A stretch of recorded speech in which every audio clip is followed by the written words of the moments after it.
Welcome to HCA Talks Health. I'm Zina LaRue, and my guest for today is Edward Harpin. He's the owner and the course director of The Tree, which was recently named as one of the top 20 retreats in the world by the Times newspaper, and is also author of a book called Waking Up in the World. And he's going to share some of his stories and insights with us today. Welcome, Edward. Lovely to have you. Thanks, Zina. Good to be here. I want to start with your book. So the title is Waking Up in the World, an embodied wisdom teaching for self-healing, natural happiness, and deeper purpose in life. Can you tell us a little bit more when you decided, first of all, when did you decide that you wanted to write a book? Tell us more about that. So, in my early 20s, I lived at a Buddhist retreat center in France. I lived there for a year and a half, and I immersed myself in the practice of mindfulness and meditation and studying the teachings of the Buddha. When I left the retreat center, I explored different approaches to the spiritual path, which I call the waking path. And I found that underlying all the different wisdom teachings, religious traditions, there was an underlying core teaching. And it was a universal teaching that united all these different paths. I later learned it was known as the perennial philosophy. There's a universality to it, and it points to the idea that we, humanity, can awaken to our true nature, our true condition. And what comes with that is a feeling of contentment and a feeling of peace. So that is something that really inspired me, this notion of a universal human awakening path. Shall I go and say a little bit more about it? I'll continue, Please. yeah? Yes, please. So I came to realize that there were 10 essential elements, which I realized primarily for myself on my own path to walk a fully integrated and embodied waking path. The first one of these was to understand the mind, to understand the reason why we need a waking path. The second was the practice of meditation. The third was the power of intention, to cultivate a mindset that's in alignment with wisdom. The fourth, physical body, looking after our physical body. The fifth being the subtle body, which is an understanding why that's important for us on the path. Where am I? 6 is compassion. 7, healing, especially psychological healing. 8, relationships on the path. 9, our relationship with planet Earth. And 10 was daily practice. So these were 10 elements that I found were important to me. And I started writing about them, my mid-20s. And then 20 years later, eventually they became the book. Fantastic. So that's a bit of the backstory, how it came about. Yes. Okay, so you started writing the book in your mid-20s, and obviously these 10 concepts also applied to your own life, right? It's something that you felt really passionate about getting out there and sharing with the world. So what exactly, how would you explain the goal or what's your hope when you've written this book, thinking about what type of impact or, why do you want to put it out there? What's the goal or hope of writing the book? But going back to when I was living at the Buddhist retreat center, I took what's known as a bodhisattva vow, which is really an aspiration to live a life of service, that somehow my life may benefit others. And the two things I decided to do when I left that retreat center, one was to write a book, to share the teachings and the practices, which had such a profound healing effect on my own body, mind, and life. And the other thing was to open a retreat center. So those are two things I decided to kind of dedicate my life to, and with the hope that it could help other people on the path, and to make the teachings really accessible, really down to earth, really practical, and can be lived in the midst of our ordinary daily life challenges. That was what was important for me, and I hoped one day would also be able to benefit others with this approach. Absolutely. So the book has been published recently, right? When exactly was it published? Yeah, just in February this year. Feb. Yeah. Yeah. And you said you started writing it in your mid-20s, so it was quite a journey, I assume. Yes. Yeah, it was. Yeah. Yeah. And So what, I shall I share a bit about that, the journey please, of please, writing? please. Yeah. Yes. And I Okay. think Yeah. it obviously meant a lot to you to have finished it. So tell us a little bit Huge. more about that journey. Yeah. Absolutely. So the first 15 years was just loads of random notes. Loads of journals, maybe 100,000 words of random notes, and probably about once a year, I'd have a gap in my life. I think I know I'll get all my notes out with this kind of intention or aspiration to start forming the notes into some kind of order, and I'd be really motivated for about a day. But then I feel a bit overwhelmed and think, oh my God, it's such a big mountain of a task. I'd put them away, and then a year later, I'd do a similar thing. But then I did have a shift. Something at a certain point changed for me, and I was actually watching an interview with Wayne Dyer, a wonderful spiritual teacher. Think's amazing, and he was sharing this story. And in this story, he was about to go on a long trip on a boat, probably crossing the Atlantic, I think. And his uncle gave to him a book, and the book was it was called The Death of Ivan Ilyich by Leo Tolstoy. And in this story, the Ivan, the main character, he's a very, very successful judge, and he's got loads of money. He's got he's a pillar of society. He has a good social life. He has everything that on the outside looks like success.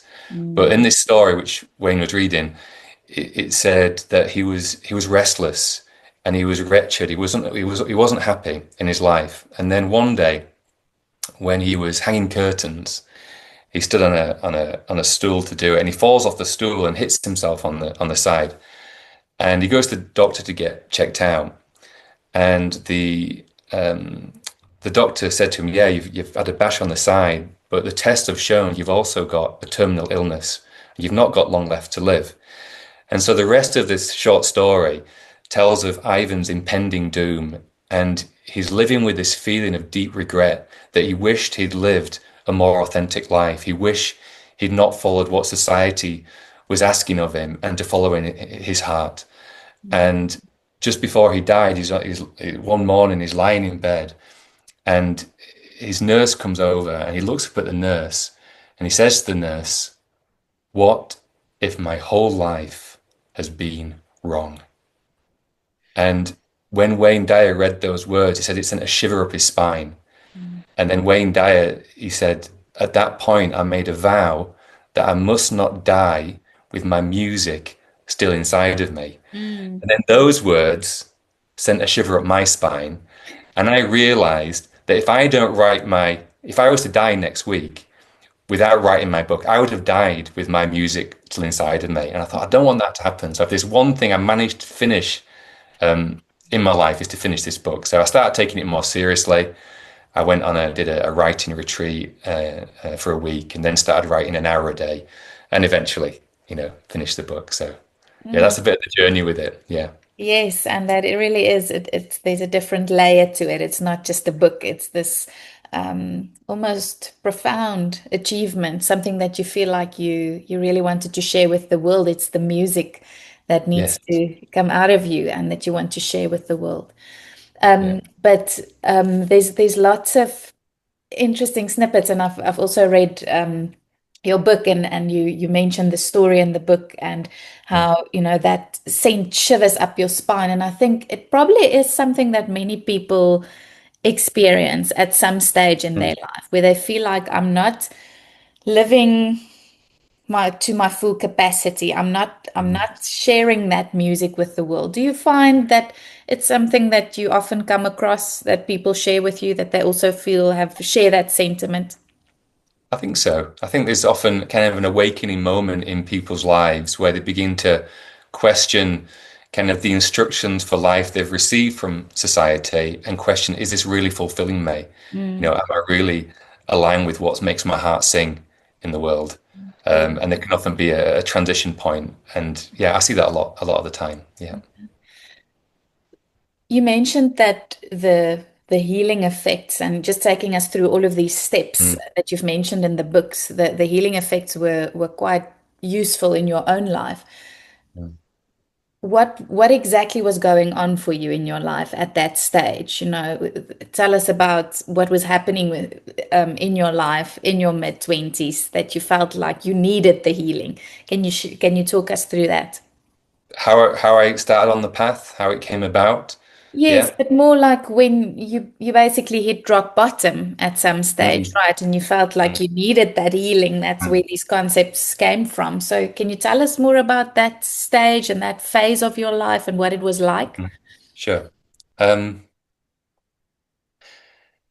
so in a sense, my rock bottom was largely self-imposed.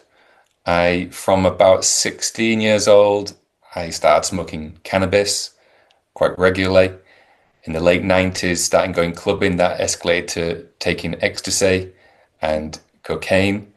And then when I got to university, I had what is called a drug-induced psychosis, to the point I was hospitalized.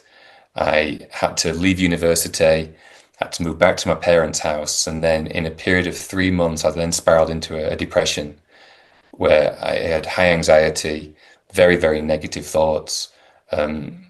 Anyone who's experienced depression, it feels like you're in a very deep, dark hole with absolutely no way out. No matter what anyone can say to you, you're convinced that there's no way out of this place that you're in. And really, the only respite I got from this feeling of constant kind of feeling of dread and fear was when I was asleep, or the thought that if this does get any worse, I could take my life. There was some respite in that thought. Mm. And one morning, it did get worse. And thankfully, I phoned the Samaritans. And actually hearing myself say that morning, I don't want to live anymore, it actually opened something in me. I think I cried for the first time since my breakdown had started. And the Samaritan got me to see that there was another way, that I was going to need some help and I was going to need some support. But ultimately, I was the one who'd got myself into the mess I was in. Not intentionally, but well, that's how it had come about. And ultimately, only I could get myself out of the situation that I was in, but I needed help. Mm. And that rock bottom point was also my turning point.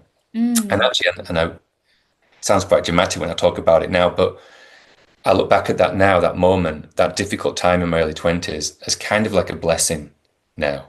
Because if I'd not been through that difficult time, I just would not have had the interest or the drive to find these teachings or practices. So, from deep suffering has this has all arisen from that in a very dark time in my early 20s. So, Yeah. kind of like a blessing now.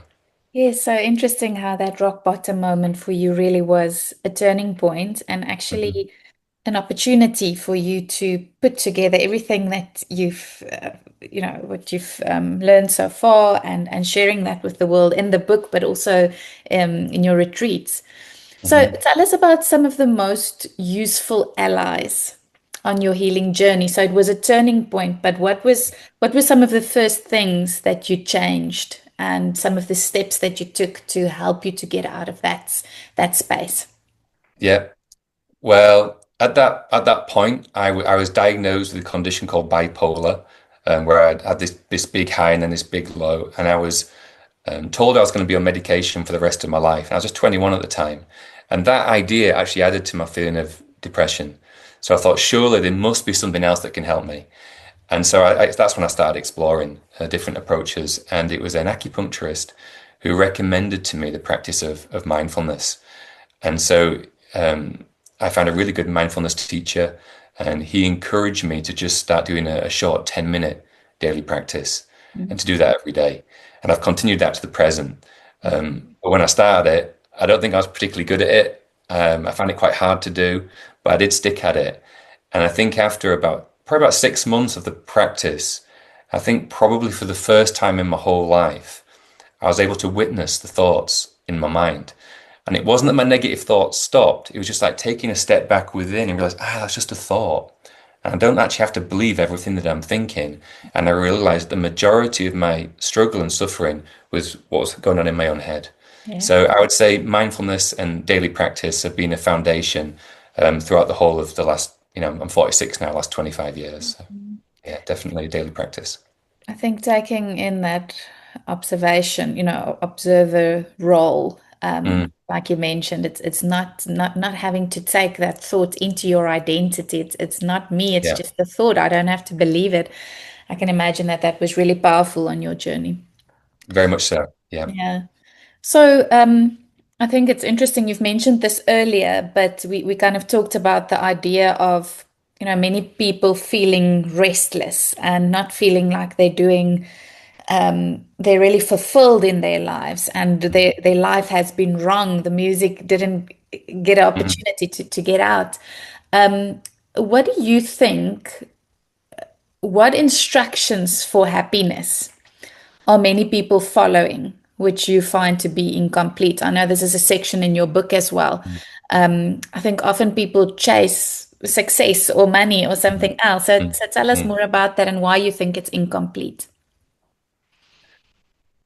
Well, that was definitely the path I was on up Mhm. to before I was 21. So yeah, I believe that happiness and fulfillment would come through making money and success in my career.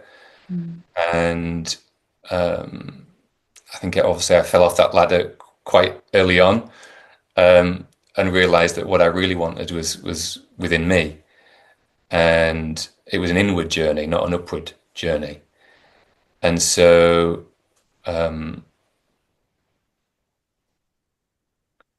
I think, can I make it into a bit of a bigger answer? Please, go Yeah, ahead. yeah. So I think that probably for the first couple of years of life, we're more in tune with our true nature or our true condition. Yeah. And that comes with this feeling of contentment and a feeling of ease.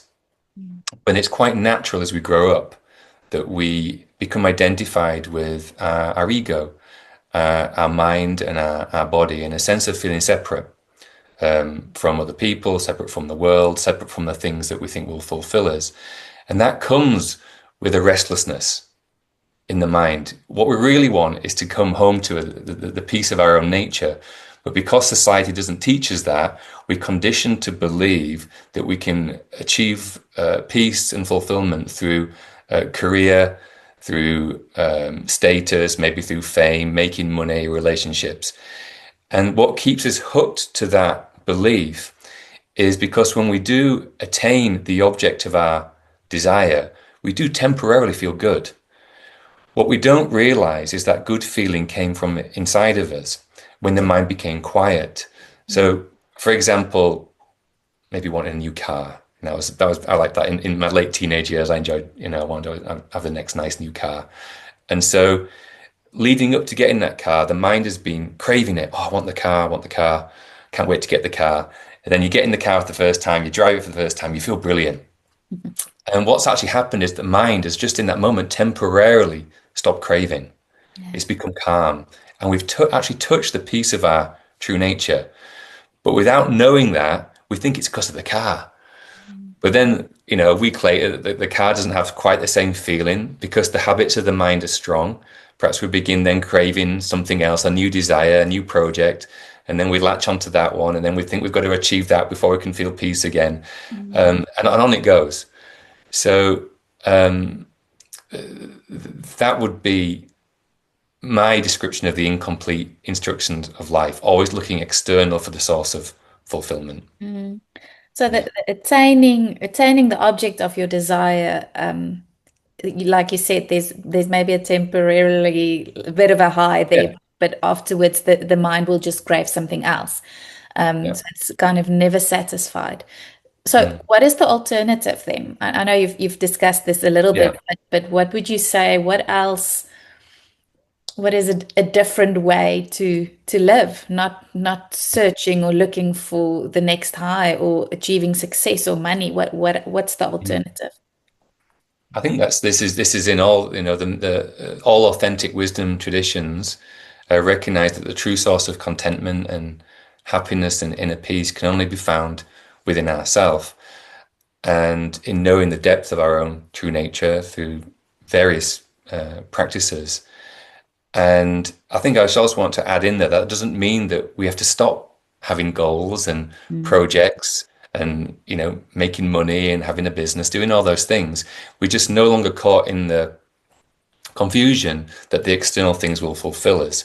So it starts to, our outer life begins to become more aligned with what we found within ourselves. mm, And that's flowing from the present as opposed to being attached to believing that we have to complete this goal before we can feel fulfillment. These goals arise from fulfillment, mm, from fullness of our own being, which is in all of us mm, already. mm. We just need to learn how to access that within us. But if someone's listening today and they might think, oh, wow, yes, I would love that, but where do I even start? Like on a practical level, what should I do? And you've mentioned mindfulness, and I guess Mm. that's a great start. But do you have any other practical tips if someone really wants to go on that journey? Of course, I'm going to say read my book. Of course, yes. You know, um, you know, I think, or, there's many approaches, isn't there? It's finding one that resonates for yourself, an authentic teaching, that's a tried and tested teaching, ideally, that has been proven to work through centuries. And there's many, and there's not a one size fits all. So it's finding what works for you.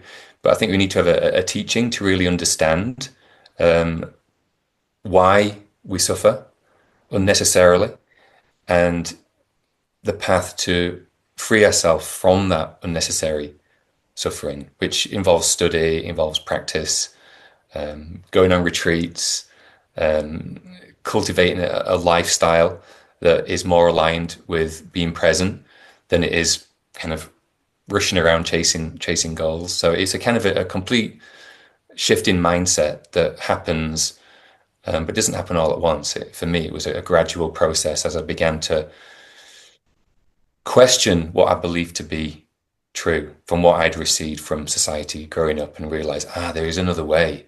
And this way feels right and it feels true. Mm, And, and I guess having, I have had teachers all along this path who've been a kind of a shining example for me that I go, okay, this has worked for them.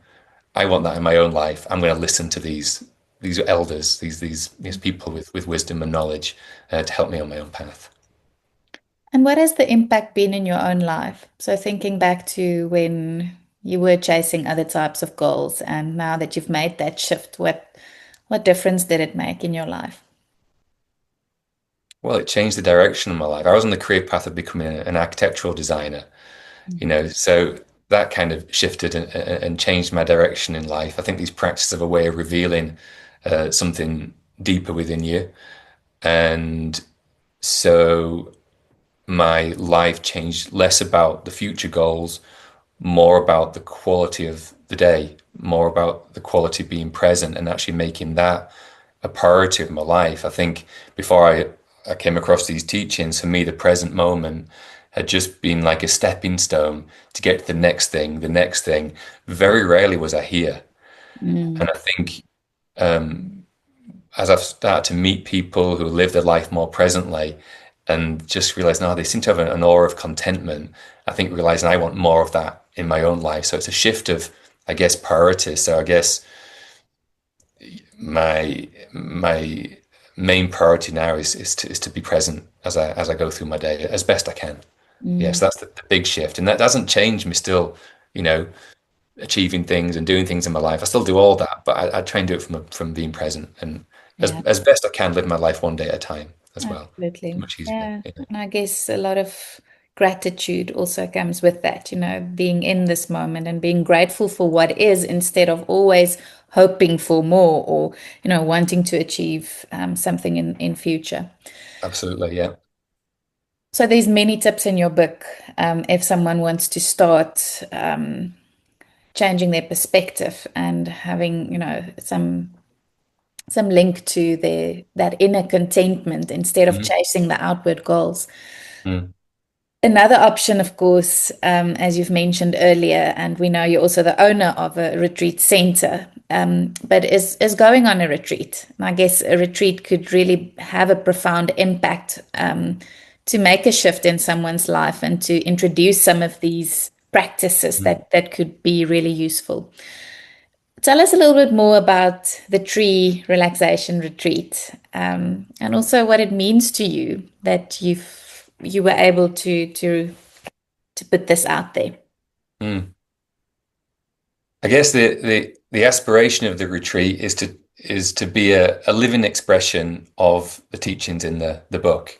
Mm, So when I was those are the two aspirations I had was to write the book and open the retreat center. And I wanted to open the kind of retreat center that I wish I could have found when I was 21. mm, In a way, a retreat that's not necessarily aligned with any one particular philosophical or religious view, that it was very open mm, from kind of organizational stuff that I found a little bit got in the way of some of the retreats that I went on. So some are very open, some are very accessible. I'm also a really practical person and wanted a kind of a very grounded, down to earth approach to the teachings of things like yoga and qigong and mindfulness and meditation. And yeah, to offer a place for, I guess, for someone who was maybe my 21-year-old self who was looking for somewhere to make sense of what was happening to him, to have a very safe, compassionate environment to come to. And, over the years, it's become a place where, some people come, maybe they're just, a little bit stressed out, not necessarily interested in any of the deeper kind of wisdom teaching. That doesn't matter, but they just come and get a sense, they get a feel of relaxation, they get a feeling of peace while they're here. And so we run a whole range of courses from basic relaxation to deeper meditation retreats as well. So it's nice to be able to offer something that's very open, very accessible, very grounded for wherever people are at on their own kind of path in life. mm. So Yeah. does it depend on the type of retreat that they join, whether there's teachings and practices, or whether it's just about resting and relaxing, or do you kind of have a set structure with most of these retreats? Yeah, we do. On the week, we run retreats every weekend. I teach it with my wife, Claire. We run the retreat together and we teach about 30 weekends a year. And they're either relaxation weekends or yoga weekends. And we run 4 silent retreats, 5-day silent retreats a year. Mm, And so all of them have structure, so it's not just you just kind of turn up and sit mm. around and look at the view in the garden, which is very nice anyway. So on the weekends, there's definite structure. We have an introduction to mindfulness, the benefits of relaxation. We do some hatha yoga. We do some yoga nidra, a deep form of relaxation, and some qigong.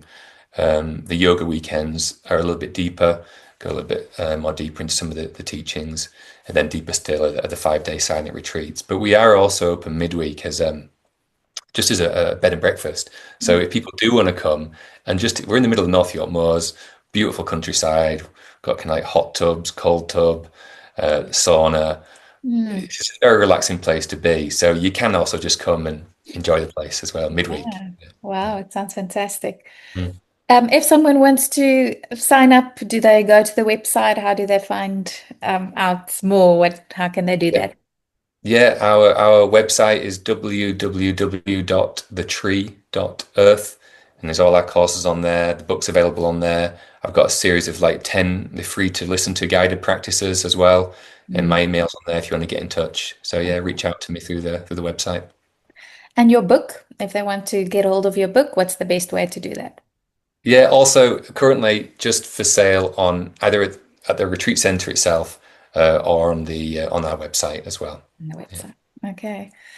Thank you, Edward. Thank So you. just thinking about, we've discussed a few things, just making sure that there's nothing else that you maybe wanted to mention, or maybe any last thoughts that you want to leave our listeners with before we end. I think the only thing which I think would have helped me when I was going through difficult times. If anyone is listening to this who perhaps is going through a difficult time, through a transition, a challenge, maybe even you're feeling depressed, um, know that it will change. Everything changes all the time. It won't last forever, even though it feels like it will.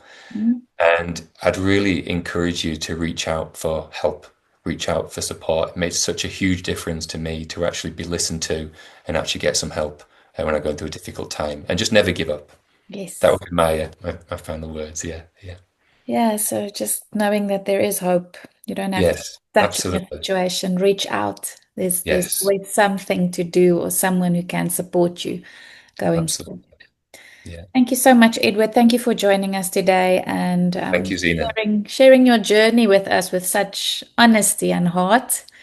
And I think it's quite clear that your path has really been shaped, and that your insights also come from lived experience. You know, it's not just philosophy, and I think that's really valuable.